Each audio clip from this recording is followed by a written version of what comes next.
أعوذ بالله من الشيطان الرجيم. بسم الله الرحمن الرحيم.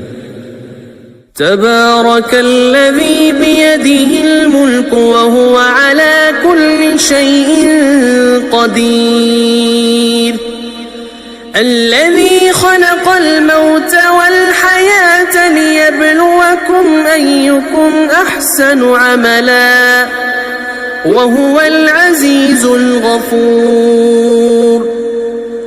الذي خلق 7 سماوات طباقا ما ترى في خلق الرحمن من تفاوت فارجع البصر هل ترى من فطور ثم ارجع البصر كرتين